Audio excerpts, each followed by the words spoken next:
Hey guys, Chris here, founder of Rooted Music. Guys, at Rooted, our goal is to help you learn to play the music that you love by coaching you on the why and not just the what. And we're going to do just that in today's tutorial. But before we do, I'd love for you to subscribe to this channel here so you don't miss out on any of the new worship tutorials that we have for you. And I'd also love for you to check out the links in the description of this video where you can download our chord chart to this song for free, and also where you can learn more worship songs just like this for just $1 for the first 30 days. Check out those links and let's go ahead and dive into the video.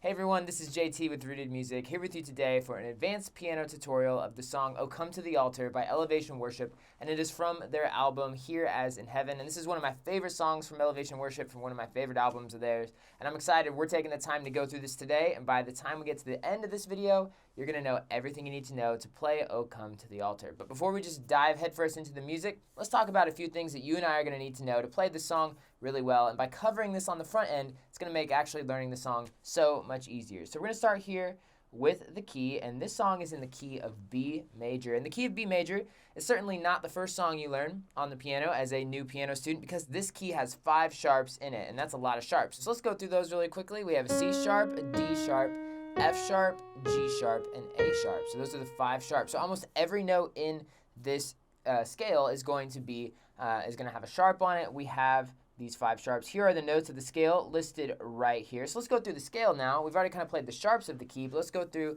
and add those other notes in. So we have B, C sharp, D sharp, E, F sharp, G sharp, A sharp, and then we finish with B. So the scale is bookended with the starting note. We play it again at the end. And what's really cool about knowing the scale and why it's important to know the scale is because when you know the scale of the key that you're playing in, these 8 notes or 7 notes plus a repeat at the end of the first note are the notes that we're building all of the chords on. So every note we're going to play in the sheet music in the song later on, every chord we're playing based on the chord chart is going to be built from these notes. So these are the notes that you're going to play in "Oh Come to the Altar." So I really suggest that you get familiar with that scale, play through it a couple times, be able to see those 5 sharps on the keyboard, get comfortable with it, and that's going to make playing this so much simpler. So now if you look in the lower right-hand corner of the web page where you're watching this video, not only are you going to see the letter chart and the sheet music attached, but we also have the Nashville number chart. And I'm going to be reading off the number chart today. I'll be referring to both letter and number names as we're going throughout this video, but I'm going to be reading off the number chart. So we have to know our scale in Nashville numbers, and when we're building our scale in Nashville numbers, all we do is we replace the letter names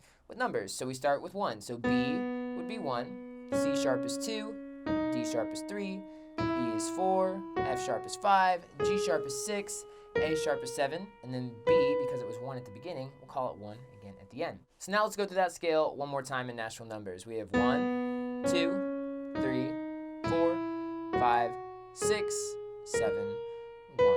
And there we go. And it's really up to you as a musician. If you'd rather read in letters, we have that chart available to you. If you'd rather read in Nashville numbers, we have that chart available to you as well. Like I mentioned, I will be playing off the Nashville number chart in this video, but I will be referencing both letters and numbers as we're going throughout this video. Great. So now we know our scale, so that's huge to get that. We can now really kind of go through the rest of the harmonic elements of this song. And next we're going to look at the chords. So we're going to scroll through the chord chart here, or the number chart, really quickly and see if we can find all the unique chords that we need to play. And this song doesn't have too many chords, which makes it a really easy song to learn. So in the intro here, we've got a 1 chord, which is B.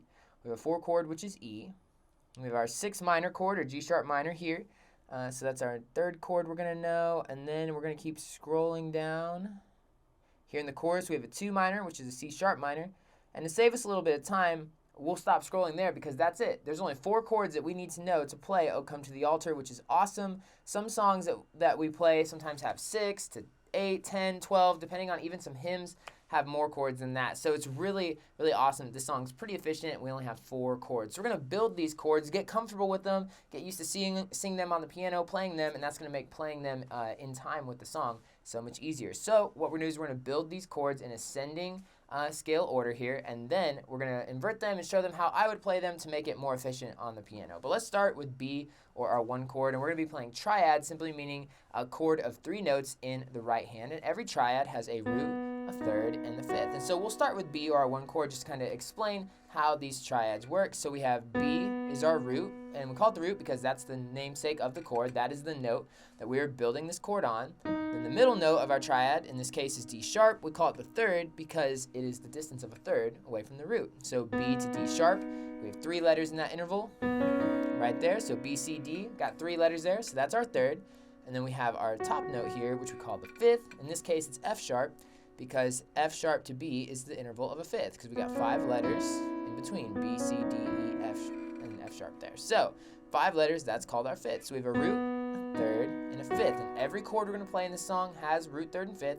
And then I like to add an octave of the root note in my left hand just to really round out that sound, provide that nice low end on the piano, just like that. So that is how we're going to be building all of the chords for this video.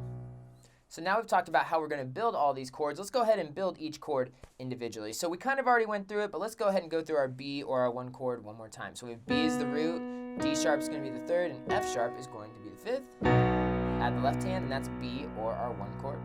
Next we have C sharp minor or our 2 chords. We have C sharp is the root, E is the third, G sharp is the fifth. There we go, that's C sharp minor or our 2 chord.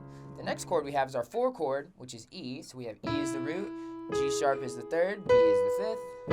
Add left hand, that's 4 or our E chord there. And the last one we have is our G sharp minor or our 6 chord. G sharp's the root, B is the third, and D sharp is the fifth, just like that. So that's G sharp minor or our 6 chord, and that's it. Those are the only 4 chords that you and I need to know to play "O Come to the Altar."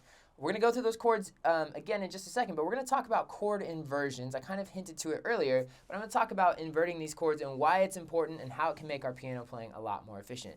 So quickly we'll go through this. So what an inversion is simply is us playing the same notes of a chord but in a different order. So we'll start here with our B or our 1 chord, and we call this root position because the root of the chord, or the namesake of the chord, is the lowest note that we'd be playing in the right hand here. We call this root position. But what happens if I take this B and put it up here and I play B, D sharp, F sharp? So this is still a B or a 1 chord, but we're playing these notes in a different order. This is what we call first inversion because the third, or in this case D sharp, of this chord is now the lowest note. I can also take this D sharp and move it up here and play B, D sharp, F sharp.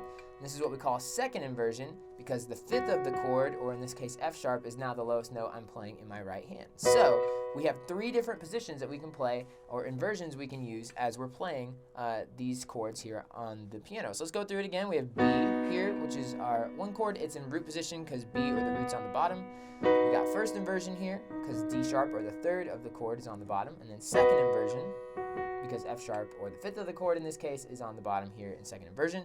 And again, these are all 1 chords. They all are the same chords. Like you could play any inversion and it would still count as a 1 chord or a B. But now what we're going to do is we're going to talk about these inversions. And so we play with inversions to make our piano playing more efficient. I can keep my hand in kind of the middle C region of the piano, which is really where I like to keep my right hand, especially if I'm playing on my own. I don't want to get too high up here in the treble section of the keyboard. Not that there's anything wrong with that, but I just think this doesn't sound quite as good up here as this chord does down here, especially if I'm playing on a worship team or maybe just playing by myself. Especially by myself, I'm going to want to keep my right hand in this middle C region and a little bit below. And so by using inversions, it allows me to do that. But also if I'm a worship leader or playing on a stage somewhere, and I'm also singing too, playing with inversions allows me to not have to look at my hands as much, hopping my hands around in root position. So we're going to go through these 4 chords again. I'm going to show you the inversions and how I'm going to play them. You don't have to do it that way, but I think it would be helpful to at least give it a try. So we're going to go back to our B or our 1 chord here. And what we're going to do here, we're going to play this one in second inversion. And what we're going to do is we're going to take our F sharp down here and play it like this. So here's our 1 chord. So we've got B, D sharp, F sharp right there. Root, third, fifth. So B or our 1 chord, we're going to play in second inversion. I'm going to be playing it here this way for the rest of this video. Next we have our 2 chord, which is our C sharp minor, and we're going to be playing it here. And we're also going to play this one in second inversion. We're going to take this G sharp and move it down here, just like this. So we've got G sharp, C sharp, E sharp, or root, third, fifth right here. So this will also be in second inversion. Next we have our 4 chord, which is E, just like this. And we're going to move the G sharp and the B down. So we're going to play this one in first inversion. We'll have E, G sharp, B, just like this. So that's our 4 chord, or E, in first inversion. And the last one we have is our G sharp minor, or our 6 chord, and we're going to play this one in root position. So we're just going to build it G sharp, B, D sharp right here. Root, third, fifth. So let's go through this again. We have B, or our 1 chord here in second inversion. We have C sharp minor, or our 2 chord in second inversion. We have E or our 4 chord in first inversion, and then we'll play G sharp minor or our 6 chord in root position. And you can kind of already tell as I'm going through this, like let's talk about that transition from our C sharp minor or our 2 chord to our E or our 4 chord. All we have to do, we have this G sharp and E already in place. We just have to move this C sharp down to a B here and then move our left hand to get that. And that sounds great. Look at how efficient that is. C sharp minor, E, 4 chord, 2 chord, 4 chord, just like that. It's so easy, and that's why playing with inversions makes our piano playing so much more efficient. So again, you don't have to play with the inversions. If you're more comfortable playing in root position, feel free to do that, but I think the inversions really do help, and like I said, I'll be using those for the rest of this video when I'm playing in the block chord style. Great, so now we've covered our scale, we've covered the notes that we need to know, we've covered the chords, we've covered inversions. We're really now ready to start looking more at the rhythmic elements of this song, which is our time signature and tempo. So here for "Oh Come to the Altar," we have a time signature of 6/8. And what this means is that we have 6 beats per measure, and an 8th note is considered 1 beat. So remember, anytime we're looking at a time signature, the top number or the first number tells us how many beats in a measure. So here we got 6, so we got to count 1, 2, 3, 4, 5, 6, just like that. And the second number of our time signature always tells us what kind of note is considered 1 beat. So because we have an 8 there, that means 1/8 note is considered 1 beat. And if we look over at the sheet music, we're going to see that every measure is going to have equal to 6/8 notes in it. So like here, for example, we have a dotted quarter note, which gives 3/8 notes, followed by 3/8 notes. So 6/8 notes per measure. And this is just the way that we're rhythmically dividing the song up, kind of like how a really long book gets broken up into chapters. We can take this song and break it up into measures, and that's the way that we divide this song. So 6 beats per measure, 8th note gets 1 beat, and that's going to give us a nice rhythmic framework to work within that we can play within. It helps us just keep track of where we are as we're going through the song, and it just really helps the song kind of naturally flow when we divide the song up into those groups of 6 beats. So great, so that's our time signature. And then the tempo for this song is 70 beats per minute. And so 70 beats per minute is a little bit slower. Generally, a faster song will be like 120, 130. This one's at 70, so it's going to be on the slower end. However, this song actually does play fairly fast. It's got a nice little groove to it. It certainly doesn't drag. So 70 is a little slower, but when you're playing it, it won't seem too slow. All right, so now we've covered our key, we've covered our chords, we've covered the time signature, we've covered our tempo. We're ready to really start getting into the song. All right, now before we get into the actual kind of the meat and potatoes here of the song in this video, I do want to point out that if anything about what we just talked about, whether it be the chords or the key or anything like that was confusing to you, we have in our piano tutorial library an informational video on the key of B major, where specifically you can watch that video. It's about 20 to 25 minutes, and you can learn so much more about the key of B, why the key of B has 5 sharps, how do we know the difference between major and minor chords, how do we build those chords. We go a lot more in depth there than we could cover in this video today. So definitely, if any of that was confusing to you, especially as we're talking about inversions and playing those chords and building those chords in the scale, highly recommend you go check that out. You can pause this video, go watch that one, and come on back, and I guarantee you it's going to be a lot easier to learn this song moving forward. So we definitely recommend you check that out. And one thing that's also really cool about that video is not only are the things that you're going to learn in that video applicable to the key of B, but it actually applies to every key and every scale. There's a lot of just general principles of functional harmony in those videos, so we definitely recommend you check that out. Awesome, so now before we really dive into the song, we got to go through our song order here and talk about kind of the outline or the form of the song. So we start with our intro, go to verse 1, verse 2, we have a chorus, a quick little turnaround, verse 3, verse 4, a double chorus, so 2 choruses in a row. Then we have a quick little interlude, which kind of leads us to a new melodic idea and a new section of the song. And then we go 2 times through the bridge, 2 more choruses, we have an instrumental, and then we are going to finish here with our ending note. So there we go. That's the outline of "Oh Come to the Altar." So now that we know everything we need to know to play, let's go ahead and start. And here we are. We're going to scroll down here in our chord chart or number chart here, and as you can see, we have a bunch of the different song sections, and we also have lyrics here with letters and numbers over the top. And so I just want to clarify, if you've never watched one of our videos before, maybe you're looking at a chord chart or a number chart for the first time, let's talk through how we're going to read and play according to these. So here, we'll go to verse 1 to start here. And so as I mentioned, you're going to see the lyrics of verse 1, and you're going to see either numbers or letters, depending on which one you're reading, over certain lyrics. And so what these are our chord changes. Now, the chord chart is awesome for telling us how the chord changes line up with the lyrics, but they don't necessarily tell us rhythmically everything that's going on here. And so it gives us a little bit of freedom to kind of put in however we want to rhythmically play, as long as it fits the style of the song and maybe other people who are playing with you. You want to make sure you're forming a cohesive band if you're playing with other people, so don't necessarily go off and do your own thing, but we have some freedom here as we're playing through. So what I'm going to do is show you how I'm going to play through maybe the first line or two here of verse verse 1 in the block chord style and show you how to play in case you've never seen this before. So here it is, 1, 2, 3, 4, 5, 6. Are you hurting and broken within, overwhelmed by the weight of your sin? Jesus is calling. Just like that. So as you can see, as I was saying the lyrics, as I was going through and saying the lyrics here, you see that I'm changing these chords based on wherever they line up with those lyrics. So I played that 1 chord or B flat before, because we play this on beat 1 of verse 1 here, and then we have a couple beats, and then Are You Hurting comes in later, but on Hurt of Hurting, I switch to that 4 chord or E, and I kind of just follow that the rest of the way. So that's how we would read our chord chart when we're going through sections that have lyrics. But what do we do in a spot, say back here in the intro, where we have no lyrics to use as a reference for when we should change to a different chord? So here at Rooted, we have a little system in our chord charts that makes playing through instrumental sections really easy. So let's talk about it. So we have a number here. We have a 1, a 4, a 1, and a 4, and there's some space between each one of these numbers here. If you're looking on the letter chart, it would say B, E, B, E, and there's some space between those. And so what this means is when you see a number that's separated by some space, that means you're going to play it for 1 measure. So we'll have 1 measure of our 1 chord or B, followed by a measure of our 4 chord or E, followed by a measure of our 1 chord or B, followed by a measure of our 4 chord or E. So when I'm going through, instead of saying the lyrics, I'm just going to count to 6 in my mind. So if I was playing through this intro, I'd go like this.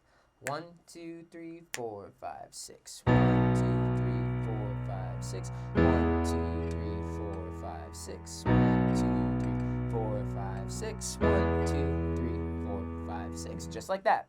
That's how we play through those instrumental sections, just like that. And there we go. So we've covered how to read the chord chart, whether you're reading in a section that has lyrics and a section that doesn't. And like I said, you have some liberty and some freedom to kind of add rhythmically what you see fit. You can play just the chord changes and play when these chord changes. You could add something like playing on beats 1 and 4 in our 6/8 time, something like 1, 2, 3, 4, 5, 6. Something like that. You could, in a section where the band's really building and to help drive that rhythmic energy, you could even play every 8th note like this. 1, 2, 3, 4, 5, 6. 1, 2, 3, 4, 5, 6. I probably wouldn't recommend doing that at the very beginning because it's more of a subdued, kind of softer beginning, but in those big bridge sections as the band's building back up, you certainly could do that. So know that you have some freedom here when you're playing rhythmically through the chord chart here. All right, so I kind of just played the intro, but we'll just talk about it briefly here. And we'll flip over to the sheet music and see what's going on. So what we're going to do for the rest of this video is go section by section through the song. We're going to talk about playing in the block chord style from the chord chart, and then we'll go to the sheet music and point out anything that would be relevant to know if you want to play the actual note-for-note piano part from this song that's written out in the sheet music. So here in the intro, like I said, we got 4 total measures. Got a 1 chord, a 4 chord, a 1 chord, and a 4, or B, E, B, E. Just alternating between those. Nothing too crazy. I'll play it one more time just so you can see it. So here it is. 1, 2, 3, 4, 5, 6. 1, 2, 6. 1, 2, 3, 4, 5, 6. 1, 2, 3, 4, 5, 6. 1, 2, 3, 4, 5, 6. Just like that. Pretty simple. All right, so now let's come on over to the sheet music and talk about what's going on here. One thing to note as we're looking at the intro here for O Come to the Altar is those chord changes that we saw in the letter chart or number chart are also listed in letter form here on the sheet music as well. So it's kind of a reference from the chord chart as well. You kind of have it both there where this is going to be in the sheet music as well, which is really helpful for us as we're getting through some of the tougher parts in this song for sure to know we can just rely on having those chords there to kind of help us out too. So one thing I want to point out is that here, because we're in the key of B, we have 5 sharps. Know that all of these sharps are written here in the key signature at the beginning of the song, meaning the sharps aren't written in. These are kind of assumed or implied that these are going to be sharps. So if you're trying to play through the sheet music and there's a note that just doesn't sound very good, more than likely you probably need to make it a sharp. So just be aware of that they write these sharps here at the beginning and say, remember, we got 5 sharps here, and then it just saves the publishers and people who write the music just a lot of time because they don't have to write all the sharps in, and it makes the music easier to read. Let's talk about this really quick here in the intro. If you see, our right hand here is quite a ways below the treble clef, so just make sure you're counting all your lines and spaces as we're going through there. But rhythmically, there's nothing really too complicated or too challenging here in the intro for O Come to the Altar. So now, let's go back to the chord chart and we'll go to verse 1. All right, so now that we're done with the intro, let's go ahead and look at verse 1 here in the chord chart. And what we're going to do is I'm going to play through this and say the lyrics as I play through it, and then we'll break it down. So here it is, 1, 2, 3, 4, 5, 6. Are you hurting and broken within, overwhelmed by the weight of your sin. Jesus is calling. Just like that. So in verse 1, we have a total of 6 measures. Each one of these chords gets 1 measure, so it's pretty easy to play, to follow along here. So let's just go through it. We have our B or our 1 chord here, right before the lyrics start. So we're going to play, and then Are You Hurting comes in after that. We got our 4 chord or E on hurt of hurting for a measure. Then we have our 1 chord or B on the in of within for a measure. And make sure you play it on the in, not the width of within. It's a small difference, but it does really make quite a big difference there. So we play that for a measure. Then we have our 4 chord or E on whelmed of overwhelmed for a measure. Then we go to our 6 chord or G sharp minor on sin for a measure. And we finish with our 4 chord or E on calling for 1 whole measure. So 6 measures in verse 1. Nothing too crazy. Let's flip over to the sheet music and see what's going on here. So here in the sheet music, we're going to look at verse 1 here. And after the intro, we're going to play this final chord right here to kind of finish off the intro. And so on the note-for-note piano part from "O Come to the Altar," we're going to see that the piano actually cuts out for 5 measures. In fact, the entire band cuts out except for 1 acoustic guitar and the vocals. So if you're playing this song by yourself, or you're playing in a church setting, or maybe you're playing by yourself in a church setting, you're going to want to play through this, obviously. But if you're playing in a big band setting or just playing along with the recording and want to play the note-for-note piano part at home, by all means, go ahead and sit out these 5 measures here in verse 1. Great. So verse 1's pretty easy when it comes to the sheet music because we're just hanging out and we're resting. So nothing too crazy there. So let's flip back over to verse 2. We'll talk about verse 2. All right, so here we are, verse 2 now in the chord chart. And verse 2 is going to play very similarly to verse 1 with 1 major change at the end. So I'm going to go ahead and do the same thing, play through it, say the lyrics, and we'll break it down. So here it is, 1, 2, 3, 4, 5, 6. Have you come to the end of yourself? Do you thirst for a drink from the well? Jesus is calling.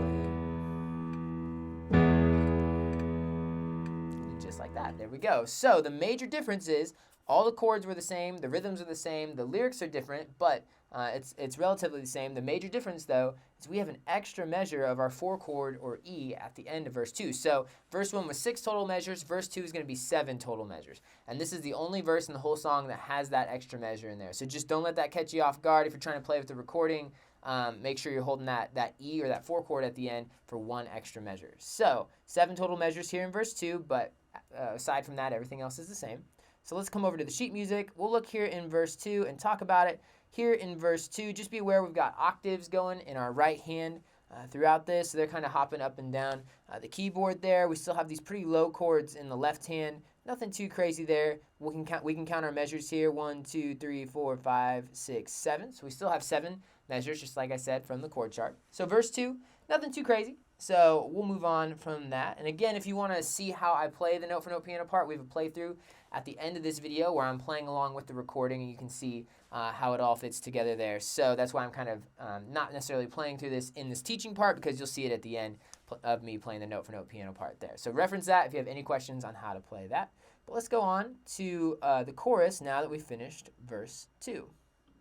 So here we are in the chorus. We're going to do the same thing, play through it, and then we'll break it down. So here it is. 1, 2, 3, 4, 5, 6. Oh, come to the altar. We'll scroll back up here to the top column up here. The Father's arms are open wide. Forgiveness was bought with the precious blood of Jesus Christ.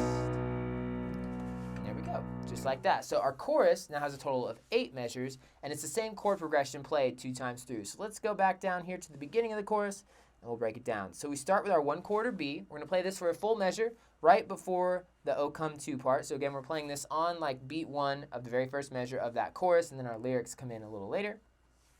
So hold that for a measure. Second measure, we're going to our 2 chord or our C sharp minor here. Hold that for a measure. Then we come up here to our 6 chord or G sharp minor. We're going to hold this one for 1.5 measures. This is going to get 9 total beats.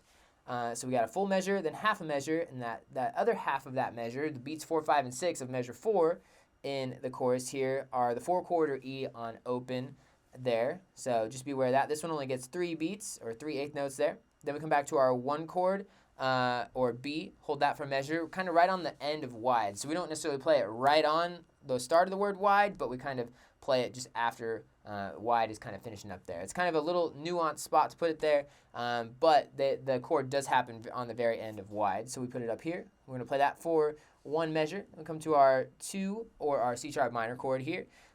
In between forgiveness and was bought with, play it for one measure, just like previously. Then here we have our 6th chord or G sharp minor, right before the precious blood of Jesus Christ, and we're going to hold that for 1.5 measures. Then our 4th chord or E happens on Jesus for 3 beats, so that's the other back half of that 8th measure there. And then here we're going to see we go to our 1 chord or B on Christ, but you're going to notice a TA in parentheses. What this means is that this 1 chord here that we're playing on Christ, or this B chord we're playing here, is the same 1 chord as we're starting down here. So Christ really happens on beat 1 of our turnaround here. So this and this right here are the same. So there's a little bit of overlap there. So you just want to make sure that you're aware that the lyrics, the final lyrics of the chorus, or the final word of the chorus, overlaps with the first measure of our turnaround here. So that's how we designate that there. Good. So that's how we go through the chorus in the block chord style. And what's cool about this is that the chorus plays the exact same way every time. So once you get it down this time, all the repeats that we have later on play the exact same way, which is really cool. So now let's come over to the sheet music and see what we have going on here in the chorus. And this is a really fun part to play in this song. We have this little melody here, that's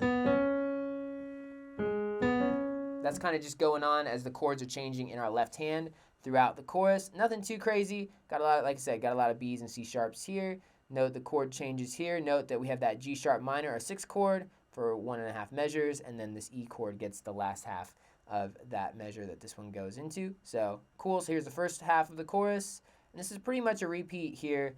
So again, it's the same chord progression played 2 times through for each chorus. So nothing too crazy in the sheet music. Again, you can refer to the playthrough at the end of this video if you want to see how this exactly lines up with the recording. But let's move on, and we'll go to the turnaround. All right, so here we are at the turnaround, and we're going to notice that this turnaround plays exactly like the intro when we're playing in the block chord style from the chord chart here. We have our 1 chord, 4 chord, 1 chord, 4, or B, E, B, E. So for the sake of time, we'll skip over this in the block chord style because we've already seen how this plays. Let's just come over to the sheet music and make sure we don't have anything new, anything really crazy going on here. And it looks pretty good. We have the exact same thing going on. We just got a chord here in the left hand in this first measure. Some pretty simple notes. Again, we're pretty low when it comes to the right hand, well below the treble clef. So just be aware of these notes. Make sure you're counting your lines and spaces and getting those notes right.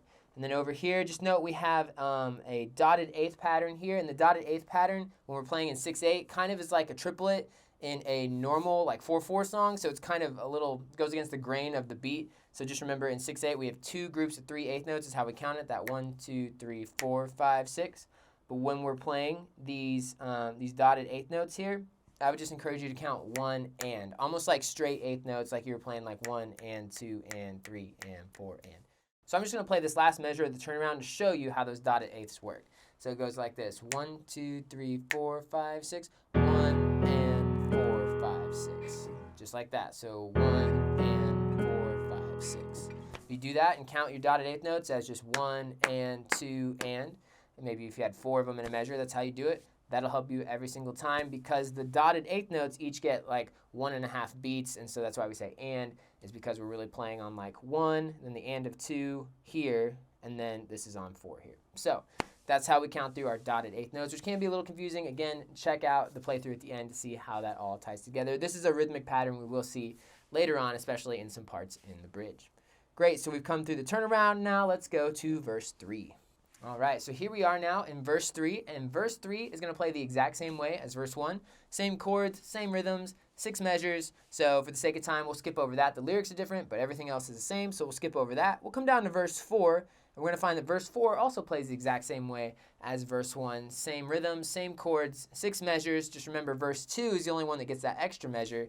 Well, obviously, we have different lyrics here again, but everything else plays the same. So for the sake of time, we'll skip over verses 3 and 4 in the block chord style here from the chord chart. Let's flip over to the sheet music now and just scroll through and make sure everything is good here. Verse 3, pretty simple. Again, right hand's really low, below the treble clef, so maybe even if it's helpful to you, you can print this off and write in the names of some of these notes down here that are really, really low below the treble clef. And then here we have that dotted eighth pattern followed by 3/16. So just be aware of that. That can be a little tricky as well. But look to the playthrough on how to play through that there. So verse 3, nothing too crazy. Verse 4 is going to be very similar to verse 2 in regards that we have that octave pattern going on here. So just be aware of that. It's going to play almost exactly the same, except we don't have that extra measure on the end of verse 4 like we did in verse 2. But everything else is pretty much the same. So that's how we'd play through it in the sheet music. So now we're through verses 3 and 4. Let's go back to the chorus. All right, so here we are. We just finished up verses 3 and 4. We're back to the chord chart here. We're back to our chorus. And this chorus is going to play the exact same way as it previously did. So for the sake of time, we'll skip over it. I do want to point out that in the first time through the chorus, this final one chord on the word Christ was the first measure of the turnaround. Here, this is still the case where that final word is overlapping with the first measure of the next section. But instead of the turnaround, we go to that repeat. So this right here, this one chord and this one chord are going to be the same. So it's still, I'll play through that there just to show you, but it's the precious blood of Jesus Christ, oh come to the altar. And then keep going from there. So this one chord or B right here is the same as this one chord or B right there. So just make a note of that, but it plays the exact same way. Just know that instead of going to the turnaround, we're going to that repeat of the chorus. Good, so here is this repeat of this chorus. And it's going to be the same as well as the previous chorus. Just note now when our final word Christ overlaps with the next section, instead of going to the turnaround or the repeat of the chorus, we're going to the interlude, which is the next section down here. So we've gone through that double chorus in the block chord style from the chord chart. Let's go to the sheet music and see what's going on here, see if there's anything new that we need to cover in this. And this looks pretty similar to what we played that first time through the chorus because it's the exact same. So when we're playing through this double chorus, or two choruses in a row here, these are going to play the exact same way that we did in the first time going through it from the sheet music side of things. So we don't have anything new here, which is helpful for us. And this really makes "O Come to the Altar" a fairly easy song to learn because there's a lot of repetition, a lot of the sections repeat. Once you learn one section, you can play, like once you learn verse 1, you can really play the rest of the verses, just be aware of that extra measure in verse 2. Once you get the chorus down, it's the same the rest of the way. Same with the sheet music for the most part as well. So that makes our job a lot easier learning this song. So now let's go to the interlude, and this is really where the song starts to go in a little bit of a different direction. So I'm going to play through this one time here in the interlude to show you in the block chord style how this all works. So here it is, 1, 2, 3, 4, 5, 6. 1, 2, 3, 4, 5, 6. 1, 2, 3, 4, 5, 6. 1, 2, 3, 4, 5, 6. 1, 2, 3, 4, 5, 6. 1, 2, 3, 4, 5, 6. 1, 2, 3, 4, 5, 6. Just like that. So I'm really just playing these changes here because this is a really subdued, really just kind of very low ambient section of the song here. So I'm just going to play the changes and I'm going to hold them for the both measures there. So I played my 1 chord of B and I held it for 2 measures. Then I went to my 6 chord of G sharp minor, held it for 2 measures. Then I went to my 4 chord or E and held that for 2 measures. So our interlude is a total of 6 measures. So nothing too crazy going on there. Let's go to the interlude here in the sheet music and see what we have going on.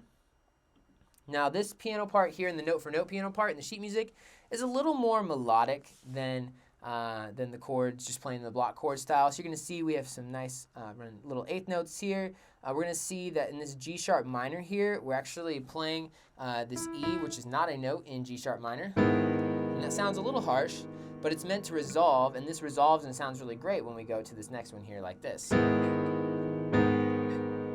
So just be aware of that. That happens several times throughout the bridge where we'll have some chords that may not sound great on initial play, but it's intentional because it creates a little dissonance, a little tension in those chords, which ultimately resolves in the next chord or the next couple notes played in the sheet music, and it sounds really, really great. It also kind of follows the melody of the bridge as well. If you know the melody of the bridge of "O Come to the Altar," there's some sections where the same thing happens, where a note is maybe not necessarily harsh, but it's not like the best note that sounds with that chord. Again, it's that intentional kind of dissonance or that intentional tension there, and then the next note that's sung resolves that, and it sounds pretty good. So just be aware of that. Know you're not playing it incorrectly. There is going to be some spots where there's that a little bit of that tension there in those chords, but for the most part, pretty melodic. Nothing really challenging there as you're going through. Again, we follow those same chord changes. Got the B for 2 measures, G sharp minor for 2 measures, E for 2 measures. Great. So we've covered the interlude. Now we're going to get to the bridge. All right, so we've finished up with the interlude. And let's go ahead and go to the bridge. I'm going to play through this, say the lyrics as I play through it, and then we'll break it down. So here it is. 1, 2, 3, oh, what a Savior. Isn't he wonderful? Sing Alleluia. Christ is risen. Bow down before him, for he is Lord of all. Sing Alleluia, Christ is risen.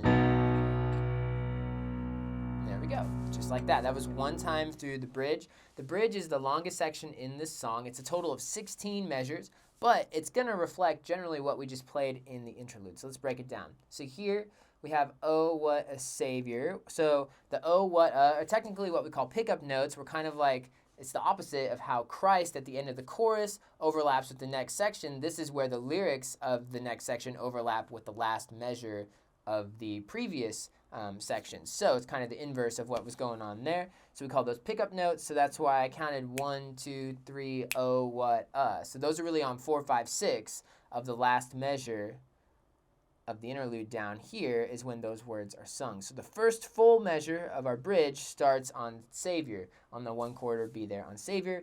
We're going to hold that for 2 measures. Then we come down to our 6th chord or G sharp minor on Wonderful. We're going to hold that for 2 measures. Then we come to our 4 chord or E on lieu of Alleluia. Hold that for 2 measures. Then we go to our 1 chord or B on Zen of Risen for 2 measures there. And then that same pattern of 8 measures repeats. We have our 1 chord or B on 4 of Before Him for 2 measures.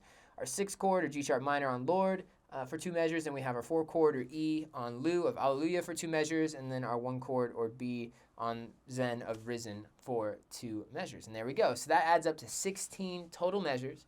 So a lot happening there, but it's pretty simple. It just kind of repeats the same chord progression 2 times there. So just be aware of that as you're going through. So now let's come over to the sheet music and see what we have going on here in the bridge. And just like in the interlude, here in the bridge, it's a little more melodic. It's got that nice little flowy right-hand piano line that's kind of following along with the melody, the vocal melody there. So again, just follow it through. It's pretty similar to what we played in the interlude. It's actually a really beautiful section of the song here. So this is the first 8 measures right here of the bridge. Then we come down here again. Nothing too crazy here. Do want to point out that this section's a little tough. It sounds great, but just be aware of this. You can look through the playthrough to see how that all ties together with the recording there. But this one might take a little practice, this little group of 2 measures here. Sounds great, though, when you get that going. So there we go. That was the first time through the bridge. So let's come back to the chord chart and look at the bridge again. So we're going to see it has the exact same lyrics, the exact same chords, and the exact same rhythms. So it's pretty easy. We don't have to go through this because we just did. The bridge is a complete repeat of the first time through the bridge, 16 total measures. So we'll skip on to the sheet music and look at it here. Now, the second time through the bridge in the sheet music is quite a bit different. We have a lot more chords are really building. The band's really building and starting to build up here. So you're going to see that reflected in the piano part. We got octaves here in the right hand, moving way higher than we were. We were playing pretty low down below treble clef. Now we're getting quite a ways up the treble clef there. Again, here's that dotted 8th note pattern we see, which we kind of talked about. This is another stretch of 2 measures. It might take a little practice to get this down. Again, it goes pretty quick. It sounds awesome. You can reference the playthrough, see how it all fits together there. But this is a spot that might take a little practice to get it down if you want to play exactly how the recording goes. And then kind of the same spot here as well. But nothing super crazy here overall. It's pretty consistent with what we've seen, but it is actually really beautiful, very melodic, and it sounds great. So now we've covered the bridge both times in the chord chart and the sheet music. Let's come back to the chord chart and let's look at this chorus. So here we are in the chorus after we really built through that final bridge. Then we come to a down chorus, meaning like everybody really cuts out except the piano. Piano is kind of really what's carrying this first half of this down chorus here, but this is going to play the exact same way that the choruses did previously. Still 8 measures, still the same chords, same lyrics, same rhythms. Now just note here that this 1 chord or B on Christ instead of it being the turnaround or the interlude, this is again the first measure of our repeat of the chorus here. So the band's building back up through here, and then we have a bigger chorus here at the end of this double chorus. And here, everything else plays the same as well, so nothing too crazy. Here, just note that once we get to the end of the second chorus here, we're going to go to that kind of outro, that instrumental kind of leading us to the outro there. So just be aware of that. Let's come to the sheet music, and we're going to see that this down chorus plays a little bit differently. So just be aware of that in those first 4 measures. And then here, as the band's kind of starting to build back up, we got a couple little spots that are a little different. This is a section, this measure is also a little bit tough. We got a lot of tied notes, some really kind of complicated rhythms here. So look to the playthrough on how to play this exactly. I would say this is one of the toughest measures in the whole song here. Just counting through, it's a little complicated. But then when we get to the repeat of the chorus, this is going to play the exact same way that it did the other times we played it. Same little melodic figure here on that B and C sharp. Everything checks out. It's the exact same. So now let's come to this instrumental here, and let's talk through it. So here in the instrumental, there's one thing that I didn't mention previously in the intro, is that whenever we have a section that doesn't have lyrics and we have our system here on how to play, if we ever see 2 chords connected by a dash, that means they share the same measure. So we'd have 1 measure of our 1 chord, followed by a measure of our 2 chord, our 6 chord, and then we have our 6 and 4 chords, each getting 3 beats, sharing the 4th measure.